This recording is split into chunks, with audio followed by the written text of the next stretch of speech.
Masih melanjutkan pertanyaan seputar budidaya ikan gabus, ya, saya akan menjawab pertanyaan dari Bapak Bagus yang ada di Cibitung, Bekasi. Salam kenal Pak, saya Bagus, fans Bapak di kanal YouTube Dunia Ikan Gabus. Domisili saya di Cibitung, Bekasi. Saat ini saya sedang belajar membudidayakan ikan gabus di daerah kami dengan sistem yang Bapak ajarkan. Boleh minta alamatnya Pak di Jogja agar kami bisa berkunjung dan silaturahmi langsung dengan Pak Suwandi. Ya, untuk Bapak Bagus yang ada di Cibitung, Bekasi, nanti bisa chat langsung Pak ke nomor saya di 081 665 8779. Nanti saya akan kirim alamat dan juga share lokasi ya. Jadi Bapak bisa datang. Dan sebelumnya kalau mau datang sini ngabari Pak 1 hari sebelumnya agar saya bisa mengagendakan untuk bisa menemui Bapak ya. Oke, berikutnya pertanyaan dari Bapak Zainuddin yang ada di Sukoharjo, Kertosuro. Beberapa hari yang lalu saya sempat berkomunikasi dengan Pak Suwandi bertanya tentang ikan gabus lewat WA. Sekarang saya sudah persiapan kolam yang rencana saya isi benih 1000 ekor. Saya mau tanyakan apakah bibit bisa dikirim ke tempat saya Pak di Desa Kaguan, Gadak, Kabupaten Sukoharjo, Jalan Rawit Merah, Kertosuro. Ya, jadi untuk Pak Zainuddin bisa saja kirim di bibit ke alamat ya, tentunya nanti ditambah dengan ongkos kirimnya.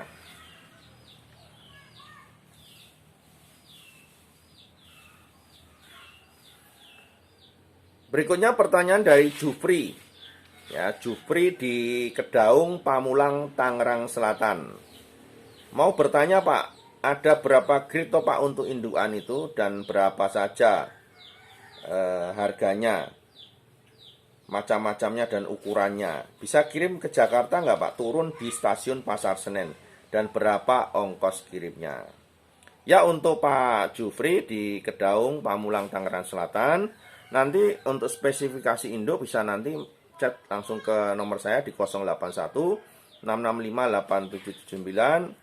Nanti spesifikasi harganya saya akan kirimkan lewat WA. Jadi kemudian untuk masalah ongkos kirim itu nanti perhitungannya kan per kilo Pak ya. Hitungannya per kilo, nanti dengan tujuan yang berbeda kiloannya juga beda. Ya, kita menggunakan jasa ekspedisi dari kereta api. Ya, oke Pak ya Jufri yang ada di Kedaung, Pamulang, Tangerang Selatan. Berikutnya pertanyaan dari Bapak Pujianto ya yang ada di Cilacap.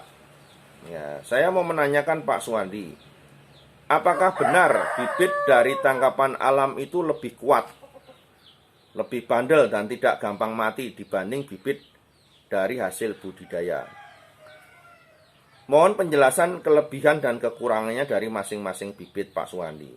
Mengingat saya baru mau memulai budidaya ikan gabus. Cuma saya agak bingung dengan postingan yang saya lihat di Facebook tentang masalah bibit dari alam dan dari hasil budidaya. Terima kasih Pak Suwandi.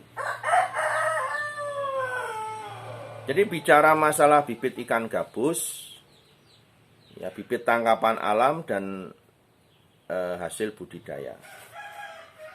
Sekarang bicara tujuan dari Bapak budidaya dulu.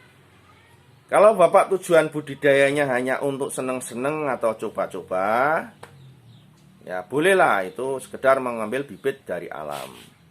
Tetapi sudah berpikir pahitnya. Jadi begini, saya ngambil bibit dari alam, saya sudah berpikir pahitnya. Kalau kebetulan saya dapat induk yang tidak bagus anaknya itu, kemudian saya sudah pelihara 6 bulan, 7 bulan, 8 bulan, 1 tahun, kadang 2 tahun, kok enggak gede-gede, besarnya lama, Bapak juga sudah harus siap. Ya, jangan sampai kecewa. Karena udah dipersiapkan dari awal nih. Kalau nggak gede ya sudah, gitu aja, goreng. Ya kan?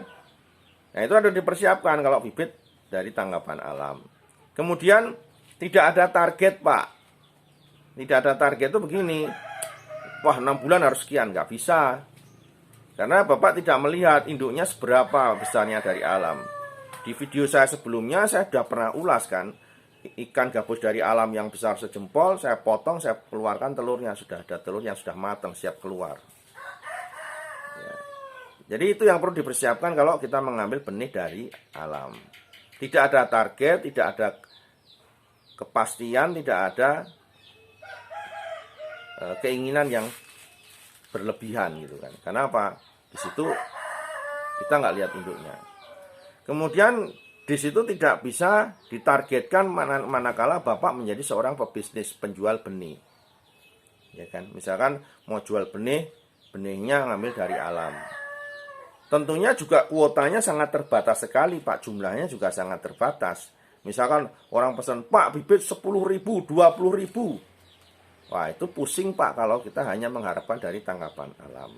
Yang intinya, dari awal tadi saya sampaikan, bibit tangkapan alam itu hanya kita sekedar mencoba. Tidak ada target khusus kalau Bapak menjadi seorang pebisnis ikan gabus.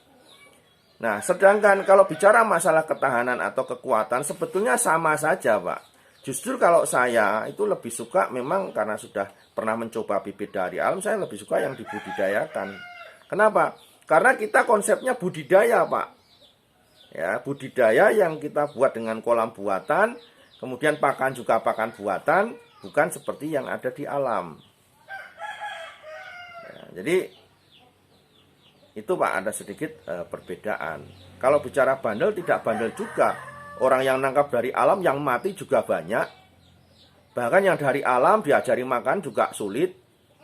Diajari cacing belum tentu mau kadang. Ya, apalagi nangkapnya dari alam sudah besar-besar, udah ukuran 3-4 cm. Wah, jelas. Itu sangat sulit sekali untuk diadaptasikan makan pelet. Ya. Makanya untuk mendapatkan ukuran yang rata-rata bagus, kemudian makan peletnya itu sangat lahap. Kalau nangkap dari alam cukup sulit, karena apalagi kalau nangkapnya udah gede-gede. Kalau nangkapnya masih lava mungkin masih bisa diajari. Ya, sehingga nanti hasilnya bisa bagus. Tapi untuk ukuran besar cepat tidaknya beda. Nah, bedanya dengan ikan bibit dari hasil budidaya. Ikan yang budidaya itu pertama, sejak larva saja, sejak induk saja kita sudah pilih induk yang berkualitas. Sehingga nanti mendapatkan hasil benih yang berkualitas. Induknya sudah betul-betul matang kunat, bukan asal sekedar induk. Dan kita sudah betul-betul melihat nih induknya ukuran sekian. Kita sebagai pembudidaya merasa marem, merasa senang, merasa pede. Wah, induknya aja besar. Hasilnya pasti kita tidak akan meleset jauh dari induknya. Ya, kemudian sejak larva sudah diajari makan pelet, umur 1 minggu, 2 minggu sudah mudah diajari. Sehingga menghasilkan benih kalau dikasih makan pelet rebutan rame. Ukurannya rata-rata hampir sama. Dia sudah beradaptasi dengan suhu buatan kolam yang ada di tempat kita. Suhu buatan, ya kolam yang sudah kolam buatan. Suhunya sudah beradaptasi dengan kolam semen maupun kolam terpal. Kemudian dari kuota. Ya, kuota jumlah ya. Sekarang orang budidaya, ada orang pesan bibit ke saya, Pak Suwandi, pesan bibit 100.000 ekor, 50.000 ekor. Kita bisa sediakan, karena apa? Kita mengawinkan induk dalam jumlah banyak secara bersama-sama. Ya. Kemudian kalau bicara ketahanan dibanding dengan alam tadi, sebetulnya itu tergantung perawatan saja. Kalau ikan gabus dari alam dirawat tidak baik juga kena sakit, tidak mau makan. Dari hasil budidaya, karena sejak larva dia sudah adaptasi dengan kolam buatan dan kolam yang kita miliki, dia lebih mudah beradaptasi. Jadi tingkat kematian itu bisa lebih kecil. Nah, dari makanan juga sudah terjamin di situ, ya.